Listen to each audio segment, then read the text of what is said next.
Hey everyone, welcome to week 4 of the 90-day wellness challenge. I hope that you've been able to get through this and kind of see some changes in your life. I know many of you are wanting to kind of recommit, and that's totally okay. And each week, each day is a day to start afresh, right? So week 4 is a good week because week 4 is really where we start getting into some of the changes that might be a little more difficult. So week 1, I just asked you to add an extra hour of sleep to your nightly regimen, and I asked you to take a test. So just know that these are things for you to self-evaluate, and it's really important when you get into learning what it means to restore your world, right? Your lifestyle, your actual health. And that does start with getting a little extra sleep. Some of you guys are great with extra sleep and some of you aren't. So also I challenge you on the red drink. I don't know about you, but I drink this most days and I love it. Every once in a while I'll skip a day just because I'm like rushing, and so I'll just take my Ninja Red and sulfurzyme capsules. But it's great to be able to have that amazing drink every day, and I'm hoping you guys are loving it as well. As far as week 2 went, we were looking at trying to hydrate more. And again, not a hard challenge, but I have found that, a lot of you have a hard time getting water in, and I got a lot of questions about getting water in. And it's, the red drink counts, so you can count that water, and your coffee does not count. So anything that is acidic in nature won't count. So if you're drinking any sodas or carbonated waters or anything that is acidic in nature like coffee, then it doesn't count as your water consumption. But if you needed to use the drops, we have some really delicious vitality drops. Those count if you add that to your water to make it taste better. But in week 2, I gave you 4 of hundreds of different water recipes. So we call them oil-infused water recipes. So I encourage you to check out the different abilities for you to kind of look at different water recipes. And I know some of you guys have more than just the essential oil kit. If you look in the Human Body and Essential Oils group or on the EOBar app, there are so many different fun water recipes in there. You can also check out the recipe book. And so on 31oils.com/recipe, there's a recipe book. You can also get it on Amazon. It's called The Recipe Book by Jen O'Sullivan. And there are great recipes in there to infuse your water. Okay, so when we looked at week 3, I wanted you to just move more. Get at least 150 minutes of exercise. And I wanted to share with you something I do to help track that is I use an app called Strava. Now, I am a cyclist. I'm a mountain bike rider, road biker sometimes when I want to train more. But I will tell you that it's great because it tracks hikes, it tracks walks, it tracks all sorts of random exercises that have to do with space movement. And so this is a good one for you to download, and you're welcome to friend me. I think I'm just Jen O'Sullivan on Strava. You're welcome to follow me. I'll follow you back. And it will be fun. So it's a great way to just kind of keep accountable with tracking your movement. And then I encourage you to do 1 or 2 layering methods. And that is really beneficial. I layer all the time, and I think it's very helpful to layer, and I quick layer. And so I gave you some different layering methods. And what I mean by quick layer is I just grab the oils and one at a time, just a couple drops in my hands, rub them wherever I need to, and then wait a few seconds, keep rubbing, and then do another oil, and then rub it for a few seconds, and wait and rub it, and I just rub it for about 30 seconds, and then I try another oil, and I'm doing different oils in different successions based on the recipe that at hand. So I gave you a bunch. I gave you 6 different recipes that are great for tension support and muscle support and just pre-care. We do a lot of pre-workout. Every time I go on a big hard mountain bike ride, I do a lot of pre-layering, which is really good. Okay, and I hope you know that this is all kind of a snowball effect. So if like the first week you weren't doing great with the sleep, keep trying. Every week, keep trying. Keep remembering, okay, Jen wants me to add an extra hour of sleep, and I'm not doing that well. I keep staying up too late, so let me try it again. Okay, I gotta get more water in. I gotta keep doing, okay, I gotta just remember I wanna exercise just a little bit more, okay? So it's just layering things on top. So on the tracker, you're gonna see the left side are things I really want you to do. On the right side are things for you to try. So red drink, optional. You could try it. Try oil-infused water. definitely, if you've got your PSK, try it. The layering method, try it, right? So it's just something to consider. Okay, week 4, like I said, is a little more difficult. Week 4, we're getting into what you eat. And this comes back to a little bit of like allergies. And you might think, well, you've listed 4 things. I know there's more allergies than that, but I'm listing 4 items that are typically very intrusive on our ability to have any normalcy in our life, okay? And I'm going to get into that in a minute, but just know, some of you know, sure, gluten. A lot of people have a gluten allergy. A lot of people are celiac, meaning their bodies really reject it in a harsh way, whereas some of us are gluten intolerant, right? Well, interestingly enough, the majority of you are gluten intolerant. You just don't know in what ways it's manifesting. So we'll get into that in a minute. Also, dairy. Dairy is a high allergen that a lot of people don't realize they're allergic to, and they just keep consuming it and keep having problems, and they don't know that the problems are this association with the actual allergy to dairy. Processed sugar is a big one. Our blood is made up of a lot of sugar, so we crave it. And the more you eat it, the processed sugar, the more your body's going to crave it. And so I'm going to give you some tips and tricks on how to get off of sugar if that's the one you've chosen.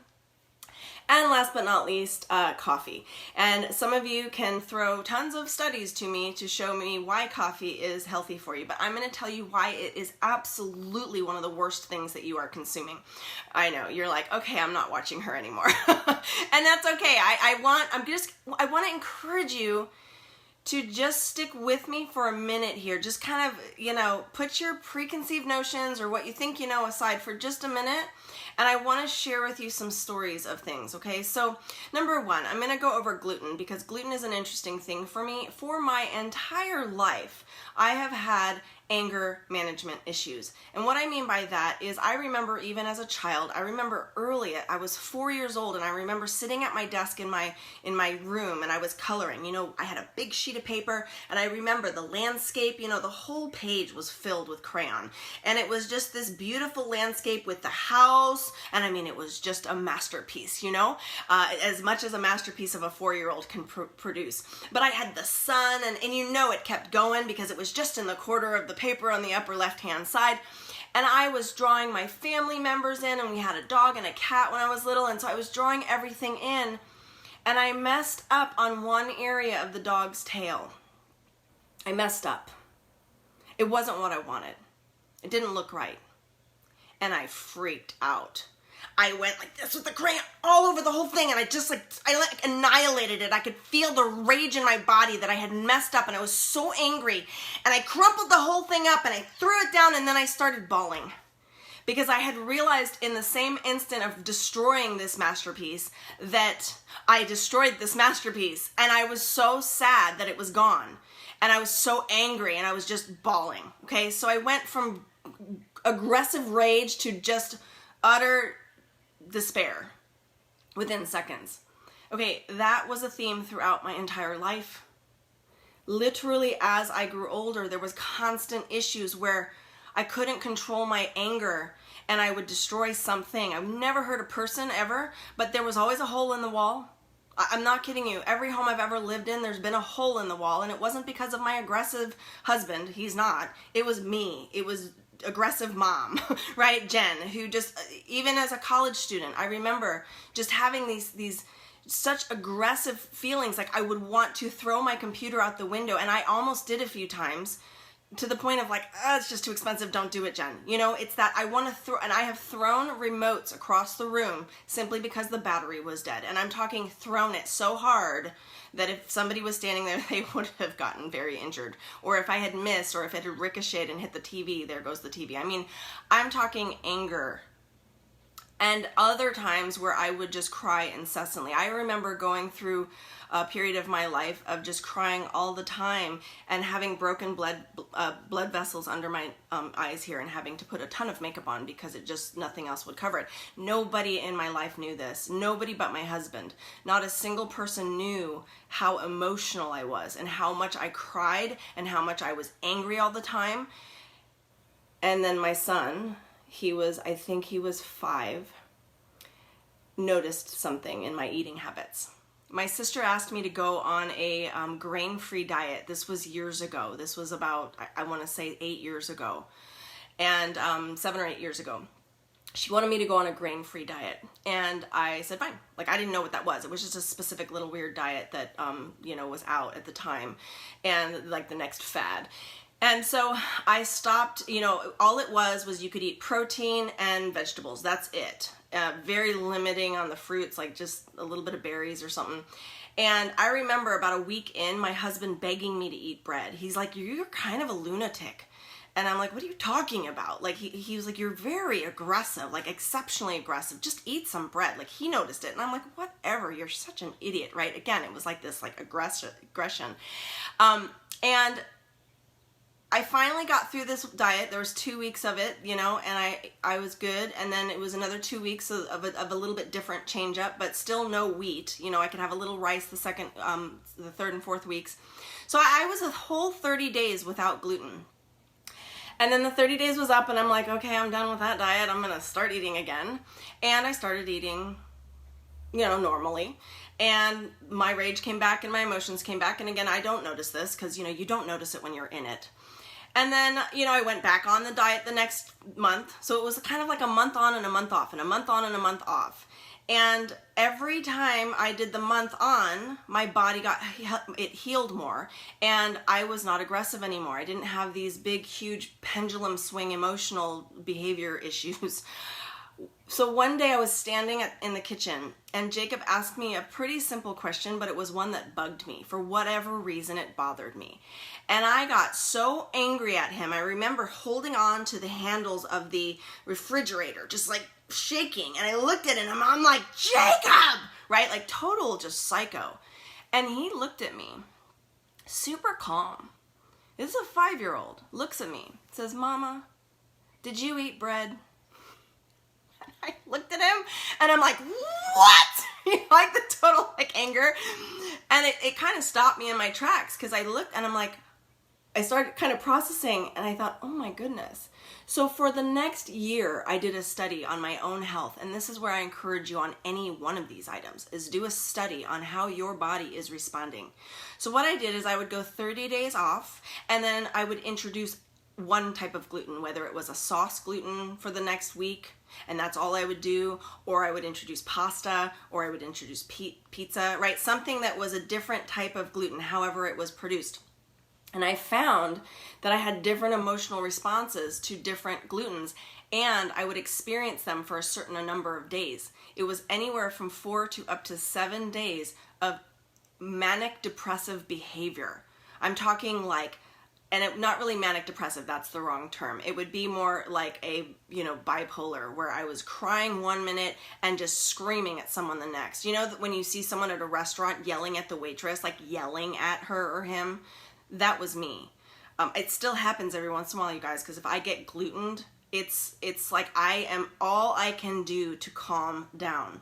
So it's almost like you have no filter. That's my response. Okay, so when you start understanding gluten allergies and intolerances to gluten, what you're going to notice is some people don't have any emotional response. They have a physical response, meaning you bloat up, or you have really intense pains in your intestines, or you have a lot of acne.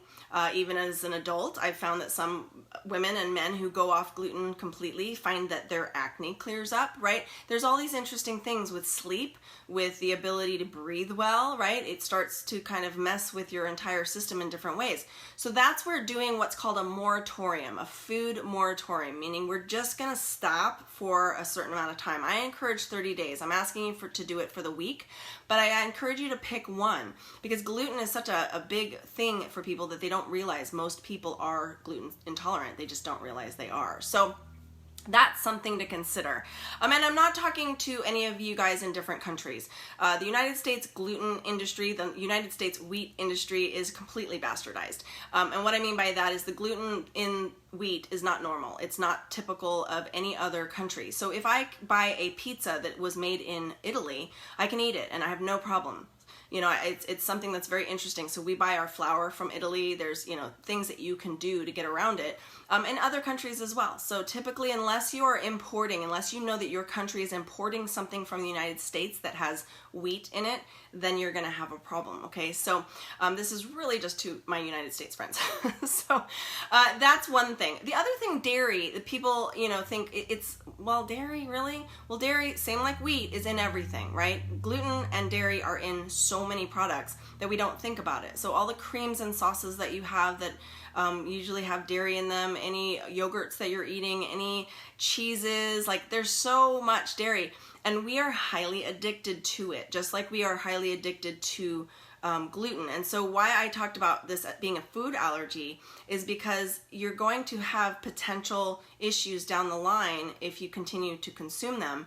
But some people, like with dairy, don't realize that casein, which is one of the main constituents within dairy, is what causes so many problems within not only our hormones, the way our system runs, your mucus buildup in your body, your ability to ward off infection.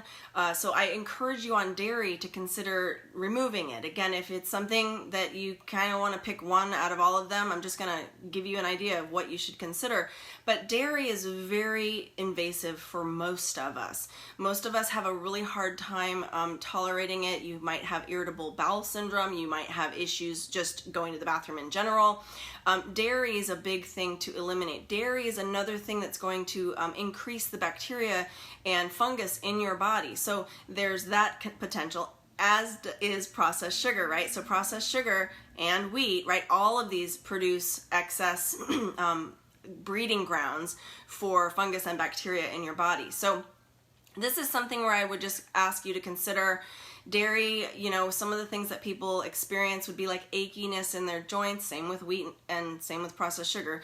Sometimes the acne comes out. Sometimes you have really bad breath because of it, because you'll get sinus infections from too much dairy. But remember that casein in dairy is a highly addictive substance. So this is something that we want to consider. How do we get off these things? So we're going to get to how we get off these things in just a minute after I cover the rest of them. But processed sugar is another really intense one. And like I said, we all crave it because it's in us. It's just a natural thing within our blood. So I want to encourage you guys on the processed sugar thing and to consider, well, Jen, that's kind of unrealistic because everything has sugar in it to some extent. Yes, but not necessarily processed sugar. So what you want to look for in, say, a packaged material, right? We don't really want to eat too many processed foods, but let's say you're eating something that is packaged, like cereal, and in your mind you think it's generally sort of healthy, right? Look at how many grams of added sugar there are, and that's what you're looking for. And you'd want to stay under 11 grams. And I know that seems like a lot, but it really isn't, because when you start looking at the sugar that is in everything that you eat during the day, it's not that you can get rid of it completely, but you can eliminate the majority of it, and that's the point. And your body's not going to be so allergic to sugar, so sugar's not really an allergen, but it's something that causes a lot of problems within our systems, and it's just the food that like cancer feeds on. It's the food that bacteria feeds on. It's the food that viruses feed on. It's the food that just fuels bad things in your body.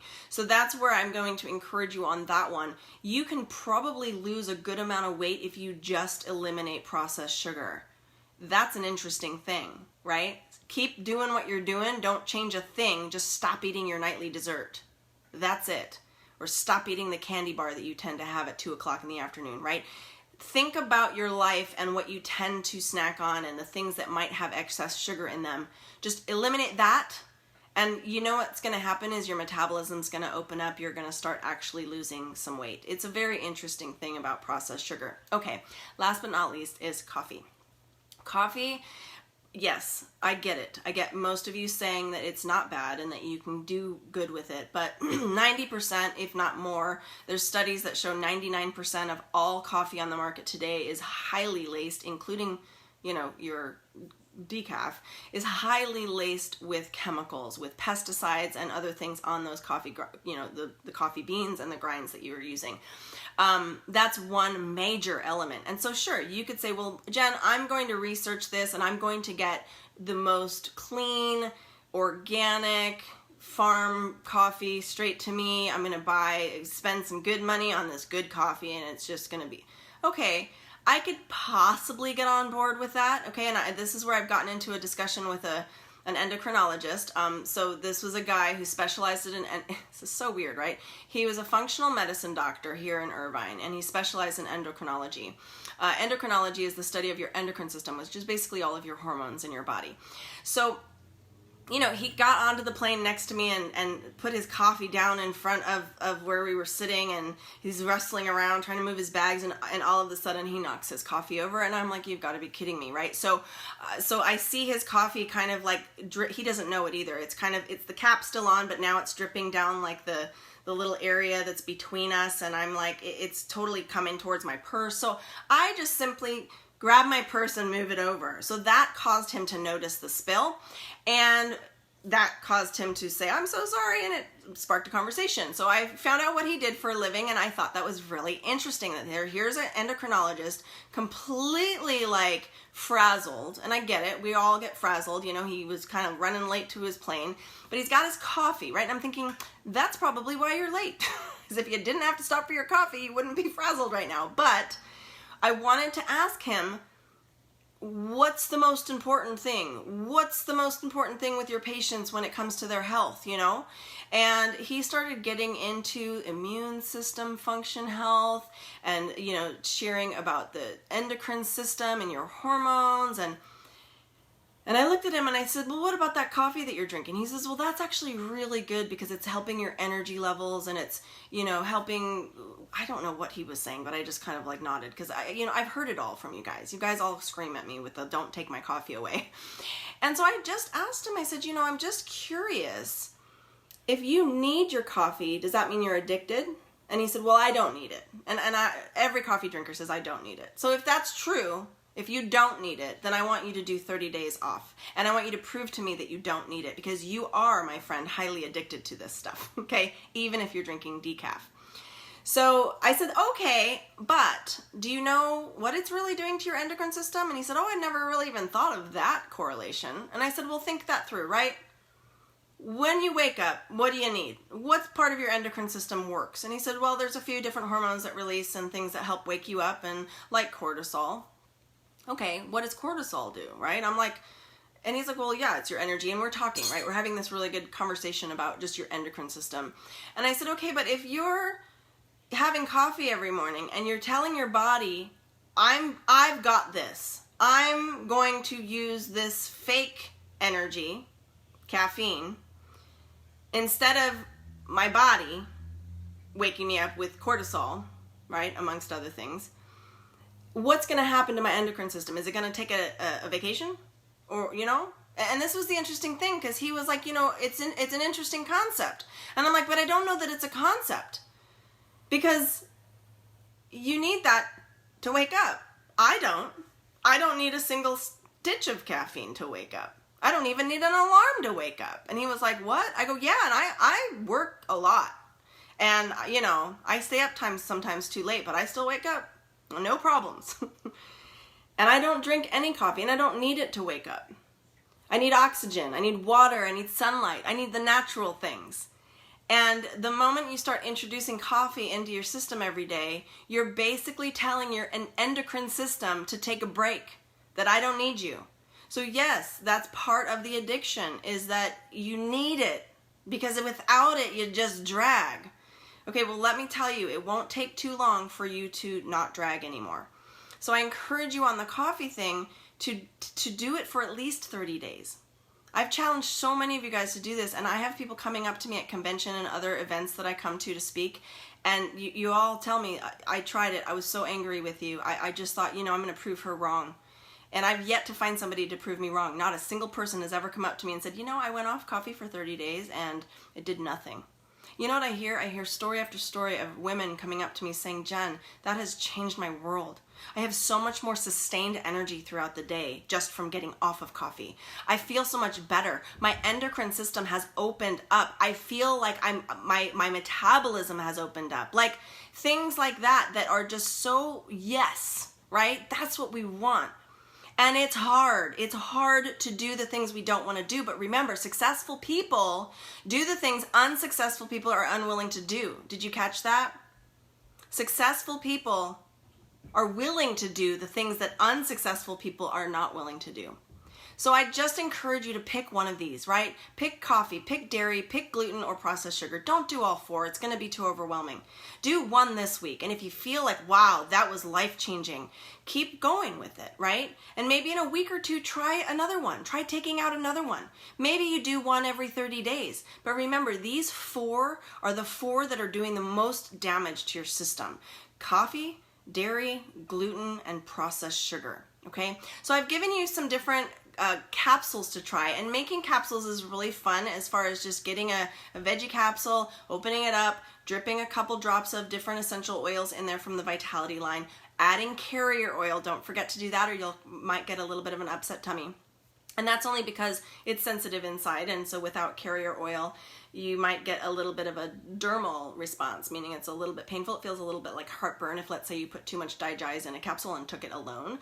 It's a little bit of a spicy oil, same with peppermint. But I've given you 5 different recipes. That doesn't mean you're supposed to try one each day. It just means pick a couple. Pick 1 or 2 or maybe 3 and try them throughout the week, right? Try and see if you can get 1 capsule in every day for about 5 days. And again, it can be from any of these. So just kind of mix them up or decide what you want to do. And these are all different recipes based on specific needs. So if you're having sugar cravings and that's the thing you want to get off of, right? Try the sugar cravings capsule. If you are really looking at getting off dairy and getting off wheat, something like those two, really those digestion and cleansing ones are going to be helpful. Same with the gut microbiome. That's a really helpful one, especially when you're trying to rebuild your gut. A lot of people think, well, wait a minute, Jen, don't essential oils kill gut bacteria? No, they don't. Certain essential oils are very good at killing bad bacteria, but not killing the good gut bacteria. So these are gut supporting essential oils. It's really fascinating when you start to understand how our body works in conjunction, in synergy with essential oils. And then consider, if you are going to go off coffee, any of these where you feel like you have a really intense withdrawal issue, I want to encourage you on in the recipe book, right? So the recipe book on Amazon, or you can get it through 31oils.com/recipe. There's a withdrawal protocol in there. That's going to be for some of you guys who really feel like you are addicted and you're having a hard time. And so that's a very good way to, get on some Ningxia Red, flush your body with lots of water. So a lot of stuff we've already talked about. Take a nap, right? There's things that you really need to do, possibly even taking an Epsom bath. There's several things that you can do to support your body when you are detoxing. And so that's something I consider you, because you are going to be withdrawing potentially from any one of these 4. So all right, so I encourage you guys on this one, get this going on number 4. Challenge is to feed your body with good stuff. So sometimes it's about replacing it, obviously, right? So there's some different things I'm going to post in here and give you some tips and tricks on some of the items that I use. Like if I'm going off of sugar, I love the red drink, but I also love juicing. I love getting a really good, clean, cold pressed juice from the store, not processed, right? I go into an actual juicery or I do it myself. So that helps, especially in the morning if you do that as your morning drink, and that helps with sugar cravings. I also love Acatea. That's a really good oil. Even though it's not in the Vitality line, it is consumable, and I'm hoping Young Living puts that in their Vitality line sometime soon. I know that that's something that is part of our Sleek collection, and that's very helpful for sugar cravings. Also, when it comes to anything else that you're doing, just consider always flushing your body, lots and lots of water. So get back on week 2 challenge with the water challenge. And I hope you're tracking things off. And if you're joining this for the first time and thinking, what is she talking about? Head over to vitalityedu.com/90 days. If you want the full challenge that has a ton of extra content, go to vitalityedu.com/wellness, and there's a free entry for you guys to get in on this free challenge. There's 0 charge for this, you guys. And I hope that this is a fun thing for you guys to see and know. The wellness book is what goes along with this. We also have a purpose book that is something you guys can get next month, and then, or this month right now, soon, and then abundance. So wellness, purpose, and abundance is what this entire course is about. And so as you're moving through this, you'll want to make sure you have the wellness book for these first 4 weeks, and then moving into week 5, 6, 7, 8, right? 5 through 8, you're going to want the purpose book, and then the abundance book will be the last 4 weeks of the 12-week challenge. All right, you guys, we will, and they're small little books, so make sure you can ask your enroller. Sometimes they buy them in bulk, so they're much cheaper for you, or you can get them at 31oils.com, or you can go ahead and get them on Amazon. All right, you guys, we'll see you soon. Take care.